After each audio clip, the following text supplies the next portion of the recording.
The Forgotten Mother.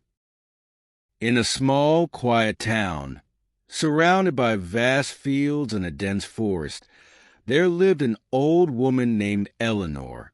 She had once been the heart of her home, a loving mother and a devoted wife. But time had played its cruel trick, taking away everything she held dear. Her husband, William, had passed away a decade ago, leaving her in a house that had once been filled with love and laughter, but now echoed with nothing but silence.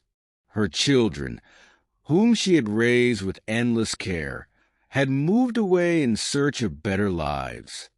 They had promised to visit, to write, to call, but as the years passed, their promises faded into nothingness. Eleanor's days were long and lonely. Each morning, she would wake up to an empty house, the air thick with memories of a life that once was. She would sit by the window, watching the world outside, hoping to see a familiar face, but none ever came. She still cooked meals for two, out of habit, only to eat alone. She still kept the doors unlocked, thinking that maybe, just maybe, one of her children would return, even if only for a short visit. But days turned into months, and months into years.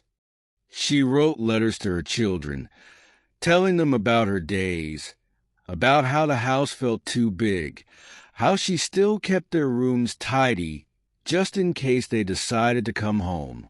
But no one replied. The mailbox remained empty, and so did her heart. One winter, the snow fell heavier than usual. The cold seeped through the walls of her aging home, and Eleanor found it harder to move. She would sit wrapped in a blanket, staring at the old telephone, waiting for it to ring. It never did.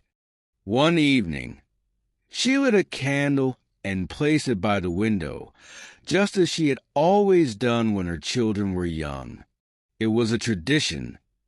Whenever one of them was late coming home, she would place a candle by the window so they would find their way back. She watched the flickering flame, whispering a silent prayer. Please, let them remember me. But the night passed, and no one came. Her neighbor, Mrs. Patterson, noticed that Eleanor hadn't stepped outside for days. Concerned, she knocked on her door, but there was no answer. She called Eleanor's name, but only silence greeted her. Worried, she pushed the door open. The house was cold. The fireplace was unlit, and the food on the table was untouched. She found Eleanor sitting by the window. The candle burned down to nothing but wax.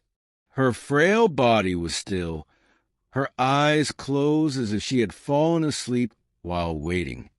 But Eleanor wasn't sleeping. She had passed away all alone, with only memories to keep her company. When news of her death reached her children, they were shocked. They came rushing back, guilt weighing heavily on their hearts. As they stepped into their childhood home, they saw the letters she had written to them, neatly stacked on the table, letters they had never bothered to read. They found the old rocking chair, where she had spent her days waiting for them. They saw the dust-covered photo frames, the memories she had held onto, even when they had forgotten her. Tears fell, but it was too late. She was gone.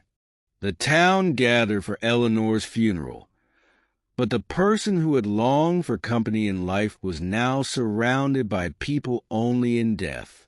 As the priest said his final words, her children stood in silence, their hands trembling, their eyes filled with regret. They had been too busy living their own lives to remember the woman who had given them everything. And now they would never get the chance to tell her they were sorry.